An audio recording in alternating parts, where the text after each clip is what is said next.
வணக்கம். இன்னைக்கு பாப் சத்துல இருக்க சப் டாபிக் 1.4 பார்க்க போறோம். பர்புலுகன் பாசிட்டிவ் அண்ட் பர்புலுகன் நெகட்டிவ். ஸோ பாசிட்டிவ் நெகட்டிவ்னா என்னன்னு சொல்லி உங்களுக்கு ஞாபகம் இருக்கும்னு நினைக்கிறேன். ஸோ பாசிட்டிவ்னாக்கா சிம்பிள் கூட்டல் போட்டிருப்போம், இல்லைனா போடாமல் இருப்போம். நெகட்டிவ்னாக்கா ஒரு கழித்தல் சிம்பிள் போட்டிருப்போம். ஸோ பர்புலுகானுக்கும் பெச்சஹானுக்கும் ஆக்சுவலி வந்துட்டு ஒரு ரிலேஷன் இருக்கு. அது என்னன்னு பார்த்தீங்கன்னாக்கா, இப்போ லைக் பர்புலுகான் கோசம் பர்புலுகான் சத்து அப்படி எழுதுனாக்கா இது வந்து பெச்சஹான்லையும் வந்து நம்ம எழுத முடியும். ஸோ பெச்சஹான்னா மேலே ஒரு எண் இருக்கும், கீழே ஒரு எண் இருக்கும், நடுவில் கோடு இருக்கும். நம்ம மறந்துடக்கூடாது. ஓகேவா? ஸோ இது வந்துட்டு பாருங்க, அந்த புள்ளிக்கு அப்புறம் வந்து ஒரு எண் இருக்கு. ஸோ ஒரு எண் இருக்கனால அது 10 பாகங்கள் அப்படின்னு சொல்லி நம்ம இது பண்ணிக்கணும்.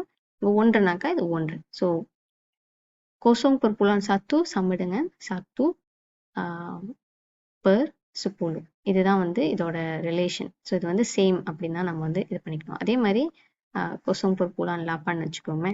ஸோ ஒரு எண் தான் இருக்கு, 10, மேலே வந்து 8 வரும். அதுவே வந்து பின்னாடி பூஜ்ஜியத்துக்கு பின்னாடி வந்துட்டு 2 எண்கள் இருந்துச்சுனாக்கா 1 போட்டுட்டு பின்னாடி 2 பூஜ்ஜியம் போட்டுக்கோங்க. ஸோ ஒரு எண்ணாக்கா 10, 2 எண்ணாக்கா 100, 3 எண்ணா 1000 அப்படின்னு சொல்லி போகும். இங்க இருக்கிற எண்ணை வந்து நம்ம அப்படியே எடுத்து எழுதுவோம். ஸோ இது வந்துட்டு பெச்சஹானுக்கும் ஒரு புலுஹானுக்கும் உள்ள ஒரு தொடர்பு அப்படின்னு சொல்லிக்கலாம். ஓகேவா? ஸோ இப்போ வந்துட்டு கேள்வியை பார்ப்போம். garis wakilkan perpuluhan yang berikut pada garis nombor. So garis nomborனா எண் கோடு. ஸோ ஒரு கோடு இருக்கும், கிரிக்கும் காணானுக்கும் இந்த மாதிரி ஏரோ போட்டிருப்பாங்க. கீரினாக்கா இது வந்து குறைவான எண் மதிப்பு இருக்கணும், காணான்னாக்கா கூட உள்ள எண் மதிப்பு இருக்கணும். ஓகேவா? ஸோ இப்போ இங்கே பாருங்க, இந்த மாதிரி ஒரு கேள்வி கேட்டாங்கனாக்கா ஃபர்ஸ்ட் வந்துட்டு பாசிட்டிவ் நெகட்டிவ் இருக்கான்னு பாருங்க. ஸோ நெகட்டிவ் கண்டிப்பாக இருக்கு. இப்போ இதில் வந்து நெகட்டிவ்ல ஆக குறைவா உள்ள எண் எது, அப்படி மதிப்பு உள்ள எண் எது அப்படின்னு பார்த்தீங்கன்னாக்கா இது பெர்புலான் 5, பெர்புலான் 8, நெகட்டிவ் 1, பெர்புலான் 3. ஸோ இதுதான் வந்து ஆக குறைவான ஒரு மதிப்பு உள்ளது. ஸோ நம்ம வந்து அதை இங்கே எடுத்து எழுதுறோம். ஓகே, உங்களோட ஒரு விடையை வந்து எழுதியாச்சு. அதுக்கப்புறம் பாசிட்டிவ் நம்பரை பாருங்க. இங்கே பெர்புலான் 2 இருக்கு, கோசம் பெர்புலான் 2 இருக்கு. ஸோ இதில் வந்து ஆக கூட உள்ள மதிப்பு எதுன்னு பார்த்தோம்னா கோசம் பெர்புலான் 2. அதை இந்த மூலையில் காணான் பக்கம் வந்து எடுத்து எழுதிடும். ஸோ உங்களுக்கு வந்து 2 விடைகள் வந்து இப்போ கிடச்சிருச்சு. ஸோ நடுவில் உள்ள மற்ற 3 எண்களையும் எழுதுறதுக்கு முன்னாடி ஒன்று ஞாபகத்தில் வச்சுக்கணும். அதாவது கரேஸ் நம்பரில் வந்துட்டு நம்ம லைன்ஸ் போட்டுக்கிட்டே போவோம். ஸோ இந்த ஒவ்வொரு லைனும் வந்துட்டு சமமான அளவில் தான் இருக்கும். அதாவது நம்ம ரெண்டமாக எழுதுறதுக்கு பதிலாக நீங்கள் கணக்கிட்டு அதை வந்து எழுதணும். ஸோ இப்போ நான் வந்து போட்டுக்கிட்டே போகிறேன். ஓகே, ஸோ மற்ற எண்களை எழுதுறதுக்கு முன்னாடி நீங்கள் வந்து யோசிக்கணும் எங்கே போகணும் அப்படின்னு சொல்லிட்டு. ஓகேவா? இப்போ இது வந்து கோசம் பெர்புலான் 2னாக்கா இந்த பக்கமாக போக போக குறைஞ்சிக்கிட்டே வரும். அதாவது இது கோசம் பெர்புலான் 6, கோசம் பெர்புலான் 5, 4, 3, அப்புறம் டூவை வந்து நம்மளோட ஆன்சர். அதனால ஆன்சரை வந்து நீங்கள் வந்து எழுதணும். கோசம் பெர்புலான் 2 இது. அதுக்கப்புறம் மறுபடியும் கண்டினியூ பண்ணுங்க. கோசம் பெர்புலான் 1, கோசம் பெர்புலான் 1 வந்துச்சுன்னா அடுத்த எண் வந்து 0. ஸோ இதுதான் வந்து உங்களோட மிடில் கிரவுண்ட் மாதிரி 0 வந்துருச்சு. ஸோ இதுக்கப்புறம் உள்ள எண்களை வந்து கவுண்ட் பண்ணிக்கிட்டே போகிறோம். ஸோ 0க்கு அப்புறம் வந்து நெகட்டிவ் வந்துடும். ஸோ நெகட்டிவ் கோசம் பெர்புலான் 1, கோசம் பெர்புலான் 2. பாருங்க, நெகட்டிவ் வந்து கோசம் பெர்புலான் 5 வரைக்கும் நம்ம போகிறோம். கோசம் பெர்புலான் 3, கோசம் பெர்புலான் 4. ஸோ அடுத்து வரதான் வந்து கோசம் பெர்புலான் 5. ஓகேவா? அப்புறம் 6, 7, 8 இங்கே வந்துடும். கோசம் பெர்புலான் 8. நெகட்டிவ் போட மாட்டாதீங்க. 8 முடிஞ்சு கோசம் பெர்புலான் 9 வந்துடும். அப்புறம் 10 வரும். ஆனால் 10 நம்ம எப்படி எழுத போகிறோம்? நெகட்டிவ் 1 பாயிண்ட் கோசம். ஓகேவா? கோசம் பெர்புலான் 10 எழுதலை, நம்ம நெகட்டிவ் 1 பாயிண்ட் கோசம்னு எழுதுறோம். அப்புறம் negative 1 point 1, negative 1 point 2. So actually negative 1 point 3 வந்து இங்கே வந்துடுச்சு இந்த கூட்டலையே. So negative 1 point 3. அப்போ நீங்கள் என்ன பண்ணலாம், இந்த கோட்டை அழிச்சிட்டு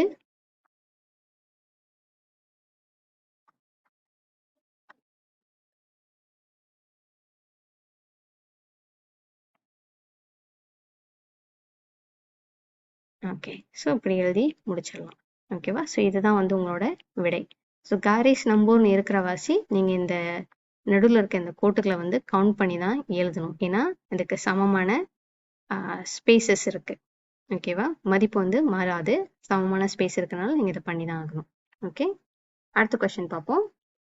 இது வந்து banding dan susun perpuluhan berikut mengikut tertib menurun. So tertib menurun, tertib menaik அப்படின்னு சொல்லியிருக்கோம்.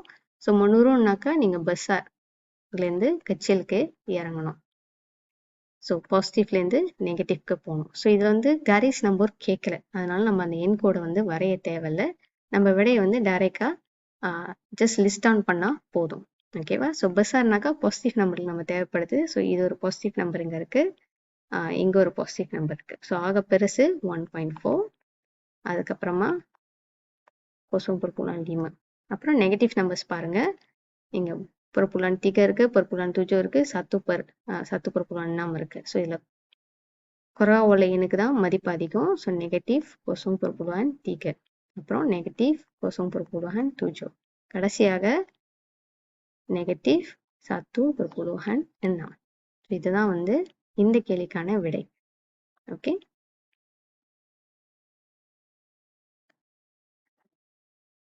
ஓகே. இப்போ வந்து கபுகான் ஓப்ராசிக்கு வந்துட்டோம். ஸோ தம்பா தோலான்னு சொல்லி நீங்கள் தனியாக படிக்கல, ஒரேடியாக ஒன்றா படிக்கிறீங்க. ஸோ கபுகான் ஓப்ராசியில் வந்து ரூல்ஸ் இருக்குது.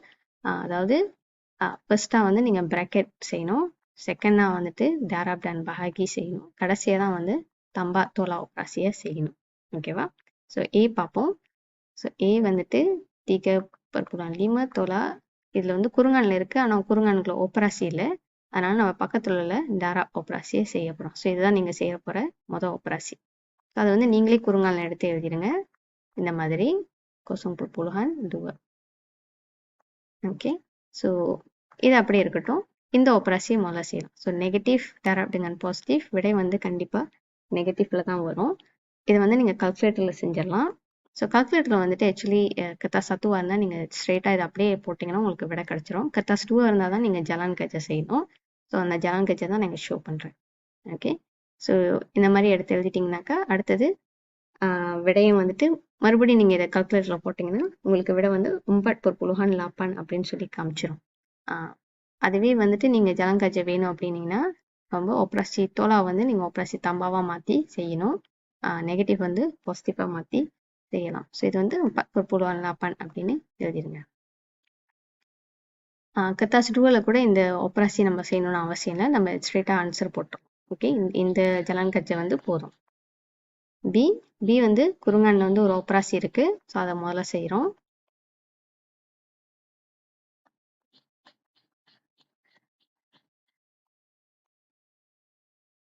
ஓகே, ஸோ இந்த ஓப்ராசி செஞ்சீங்கன்னா உங்களுக்கு விடை 10 கிடைக்கும். அதுக்கப்புறம் பஹாகிடுங்க நெகட்டிவ் 0.8. ஸோ பார்த்தீங்கன்னாக்கா போன தடவை பெச்சஹான் செய்யும் போது பஹாகியை வந்து நம்ம டாராப்பா மாற்றி அப்புறம் அந்த 2 பெச்சஹானையும் இப்போ அங்காவையும் இப்போ ஜம்போட்டையும் வந்துட்டு தலைக்கெல்லாம் மாற்றி செஞ்சுக்கிட்டு இருந்தோம். பெச்சஹானில் வந்து அந்த மாதிரி செய்ய தேவையில்லை. நீங்கள் அகெயின் ஸ்ட்ரெயிட்டாக இதை வந்து கால்குலேட் பண்ணி எடுத்து எழுதிடலாம். ஸோ கால்குலேட்டரை யூஸ் பண்ணிங்கனாக்கா உங்களுக்கு விடை வந்து 12.5 கிடைக்கும். ஆனால் கண்டிப்பாக பார்த்துக்கோங்க, நெகட்டிவ் பாசிட்டிவை மட்டும் கொஞ்சம் கேர்ஃபுல்லாக பார்த்துக்கணும். ஸோ இது வந்து பாசிட்டிவ் பஹாகி நெகட்டிவ். ஸோ விடை வந்து நெகட்டிவ்ல வரும். ஓகே, அந்த பாசிட்டிவ் நெகட்டிவ் ரூல்ஸ் வந்துட்டு சேம் தான், அது வந்து மாறலை. தம்பா தோலாக்கு வந்துட்டு positive positive positive, negative negative negative. அதுவே சம்பூரா இருந்துச்சுனாக்கா யமனு பெசார் அப்படின்னு பார்க்குறோம். ஓகே, இதோட ஆப்ராசி வந்துட்டு தம்பா பண்ணுவோங்க, இது வந்து தோலா பண்ணுவோம். அதுவே டாராப் டான் பாகியா இருந்துச்சுனாக்கா பாசிட்டிவ் பாசிட்டிவ் பாசிட்டிவ், நெகட்டிவ் நெகட்டிவ்வும் சரி பாசிட்டிவ். அதுவே சம்பூரா இருந்துச்சுன்னா கண்டிப்பாக நெகட்டிவ்ல தான் இருக்கும். ஸோ டாராப்னாக்கா டாராப் பண்ணும், பஹகினா பஹகி பண்ணும். ஓகேவா? ஸோ சி பார்ப்போம். இப்போ அகெயின் இங்கே குறுங்கான ஒரு ஓப்ராசி கொடுத்துட்டாங்க, நம்ம அதை தான் முதல்ல செய்கிறோம். ஸோ குறுங்கானோட ஓப்ராசி தம்பா பண்ணிங்கனாக்கா எவ்வளோ வருதுன்னு பாருங்கள்.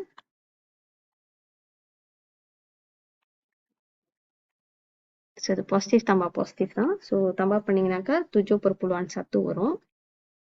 ஓகே, நான் அடுத்து ஸ்ட்ரெயிட்டாக இங்கே டாராப் வர ஓப்ராசி வந்து குறுங்கானில் போட்டுட்டேன். ஓகே, ஸோ நீங்கள் வந்துட்டு ஷோ பண்ணுறீங்க எதை நீங்கள் முதல்ல செய்கிறீங்க அப்படின்னு சொல்லிட்டு. ஏன்னா இங்கே ஒரு இது இருக்குல்ல, ஸோ அதுக்குனால இதை தான் முதல்ல செய்கிறோம் டாராப் அப்படின்னு சொல்லி நீங்கள் ஷோ பண்ணுறதுக்காண்டி இந்த குறுங்கான் போடுறீங்க. ஆமாம், ஸோ இது ரெண்டுத்தையும் டாராப் பண்ணிங்கனாக்கா அது ரெண்டுமே பாசிட்டிவ் நம்பர். ஸோ விடையும் பாசிட்டிவ் தான் வரும். ஓகே, இப்போ இது ரெண்டுத்தையும் தம்பா பண்ணிங்கனாக்கா, ஓகே நீங்கள் கால்குலேட்டர் தம்பா பண்ணிங்கன்னா அது 1.57 தான் இது பண்ணும். ஏன்னாக்கா அது இதை ஃபாலோ பண்ணுது. ஓகே, ஒன்று தம்பா ஒன்று தோலான்னு இருக்கும்போது நம்ம தோலா பண்ணுறோம்.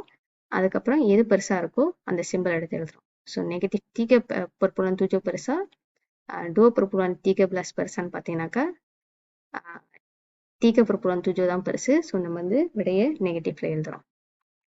ஓகே ஓகே, இன்னும் சில கேள்விகள் இருக்கு, அதையும் பார்த்துருவோம். ஓகே, இது பாருங்க. எங்க ஓப்ராசி வந்துட்டு நான் ஸ்ட்ரெயிட்டாக இங்கேயே எழுதுறேன். உங்களுக்கு டராப் இருக்கு. ஸோ நம்மளே இதை வந்து குறுங்கண்ணில் போட்டுக்கிறோம். ஸோ குறுங்கண்ணில் போட்டுட்டு இது ரெண்டுத்தையும் டராப் பண்ணிங்கனாக்கா உங்களுக்கு ஒரு விடை கிடைக்கும். டுவ பொறுப்புடுவான் தீக அம்பாட் அப்படின்னு.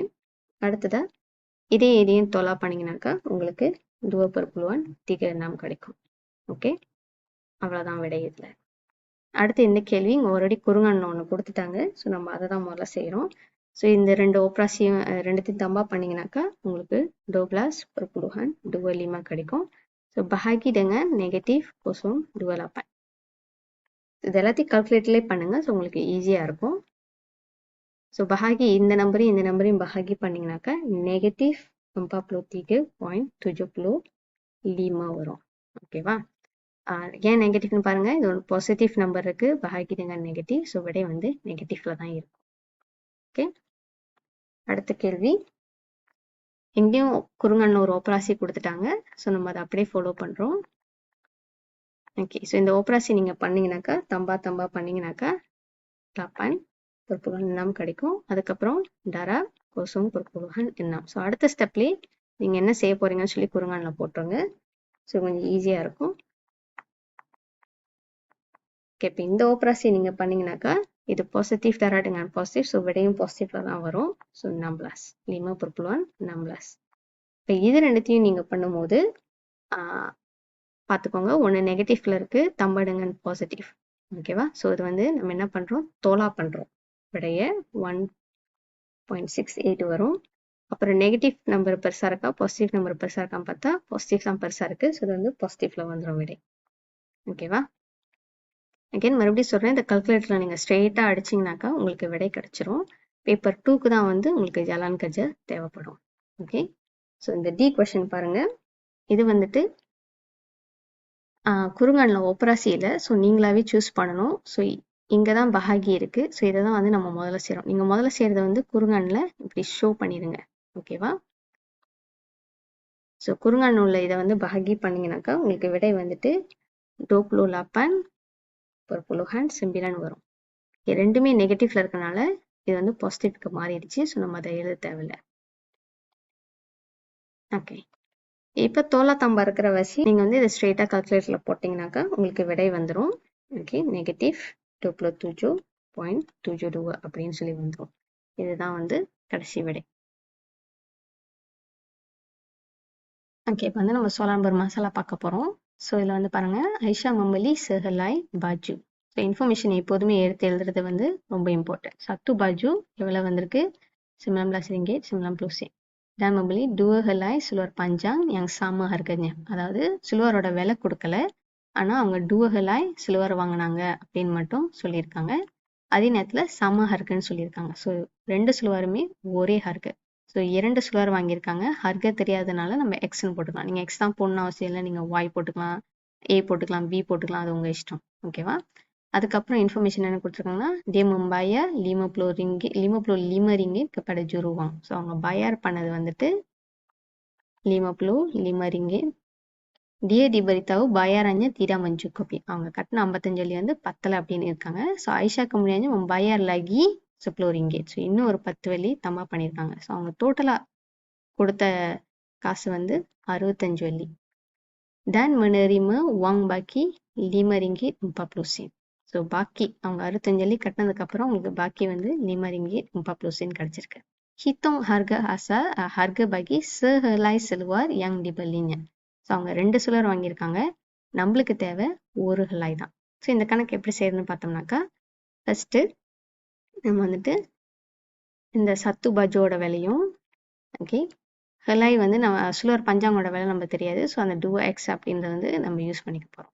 ஸோ இதோட விலை, ரெண்டுத்தோட இந்த பொருட்களோட விலை வந்துட்டு இந்த காசு இங்கே இருக்குல்ல பயர் பண்ணதும் பாக்கி பண்ணதோடக்கும் சமமாக இருக்கும். ஸோ அவங்க அர்த்தம் சொல்லி கட்டினாங்க, அதில் லீமரிங்கே நம்ம பொசின் பாக்கி கொடுத்துட்டாங்க. ஸோ இதை ரெண்டுத்தையும் தொலை பண்ணோம்னாக்கா அவங்க கட்டின மொத்த காசு, அதாவது இந்த பொருட்களோட மொத்த காசு வந்து கண்டுபிடிச்சிடலாம். ஓகேவா? ஸோ மொத்த காசு எவ்வளோன்னு பார்த்தீங்கன்னாக்கா 59 வெள்ளி 60 காசு. ஓகே, ஸோ இதுதான் இந்த பாஜுவோடையும் சில்வாரோடையும் மொத்த செலவு. அப்போ நம்ம என்ன பண்ணலாம், சில்வாரை கண்டுபிடிக்கிறதுக்கு பாஜுவை தோலா பண்ணிடலாம். ஓகே, ஞாபகம் வச்சுக்கோங்க. அப்பர் சமான் வந்துட்டு இங்கே இருக்குது நடுவில், அந்த சமக்குறி வந்து நடுவில் இருக்குது. ஸோ இங்கேருந்து இந்த பக்கம் போணுச்சுனாக்கா ஆப்போசிட்டாக போகும். அதாவது இது வந்து பாசிட்டிவ்ல இருக்குது, அப்போ இங்கேருந்து நெகட்டிவ்க்கு போயிடும். ஓகேவா? ஓகே, இப்போ 59 60 காசுலேருந்து 19 90 காசு கழிச்சிட்டிங்கனாக்கா உங்களுக்கு வந்து 39 வெள்ளி 70 காசு இருக்கும். ஓகே, இது வந்து 2 சுல்வாரோட காசு. அப்போ ஒரு சுல்வாருக்கு என்ன பண்ணணும் அப்படின்னு பார்த்தீங்கன்னா, இங்கே 2 இருக்குல்ல, இது வந்து டூவ எக்ஸ் அப்படின்னு மட்டும் இல்லாமல் இது வந்து டூவ கலி எக்ஸ் அப்படின்னு தான் நீங்கள் வந்து வச்சுக்கணும். ஸோ இது 2 சுல்வாரோட காசு.